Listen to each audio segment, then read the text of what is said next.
Hi, this is Sheryl Woodhouse with Ask an Expert, here to answer your love and relationship questions. Today's question is, when my husband was at war, I became very self-reliant. Now that he's home, we constantly fight over who's in charge and who makes the decisions. I know he's trying, but I'm not the same woman he married. What can I do to make things easier between us? It's totally understandable that you and your husband are having tough times after deployment. It's a huge adjustment. Your husband's been at war, literally fighting for his country and his life and his comrades. And so when he comes home, he thinks, what's the big deal? So what? You have a decision to pay this bill or that? Or who cares if you're only parenting our children alone? You haven't been at war the way I have been. I had something really to worry about. You don't.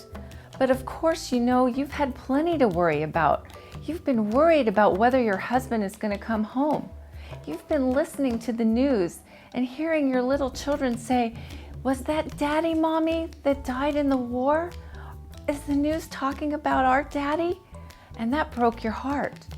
Not to mention all the stressors you've been facing trying to parent as a single parent and making sure those bills are paid and making sure the kids get to school and to their events.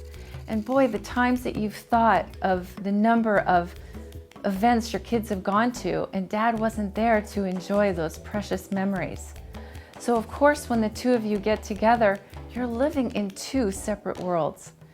It's so important that when you get together, you find a safe environment where both you and your husband can sit down and have a conversation that's non-blaming, non-shaming messages. Your goal is to empathize with one another's position and one another's perspective.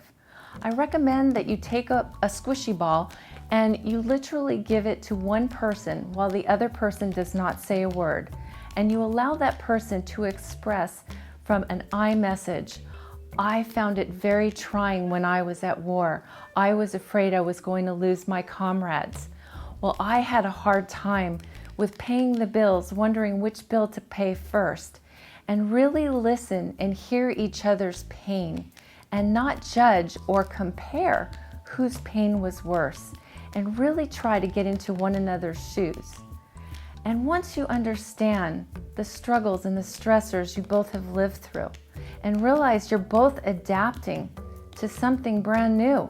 You've both adapted to being apart from one another and restoring balance to your new lives. Now you're going to have to reintegrate and adapt to the life you have once again together.